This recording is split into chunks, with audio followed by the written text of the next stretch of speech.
Online బెట్టింగులకు మరో యువకుడు బలైపోయాడు. Betting లో నష్టపోయి 25 ఏళ్ల యువకుడు ఆత్మహత్య చేసుకున్నాడు. ఈ ఘటన పెద్దపల్లి జిల్లాలో చోటు చేసుకుంది. మంథని మండలం విలోచవరం గ్రామానికి చెందిన కోరబోయిన సాయితేజ అనే యువకుడు ప్రేమ వివాహం చేసుకుని గోదావరికనిలోని మార్కండేయ కాలనీలో నివాసం ఉంటున్నాడు. అయితే గత కొంతకాలంగా ఆన్లైన్ బెట్టింగులకు అలవాటు పడి 10 లక్షలకు పైగా అప్పులు పాలయ్యాడని తెలుస్తోంది.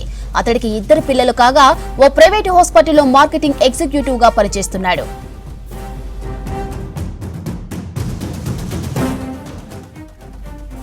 ఈ నెల మార్చి 18న గడ్డి మందు తాగి ఆత్మహత్యకు ప్రయత్నించగా కుటుంబ సభ్యులు హుటాహుటిన కరీంనగర్లోని ప్రైవేట్ హాస్పిటల్కు తరలించారు. ఇక అక్కడే చికిత్స పొందుతూ మృతి చెందాడు. ఈ ఘటనపై కేసు నమోదు చేసి దర్యాప్తు చేస్తున్నారు పోలీసులు.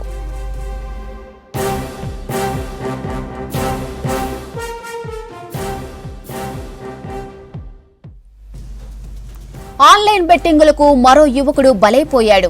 బెట్టింగ్ లో నష్టపోయి 25 ఏళ్ల యువకుడు ఆత్మహత్య చేసుకున్నాడు. ఈ ఘటన పెద్దపల్లి జిల్లాలో చోటు చేసుకుంది.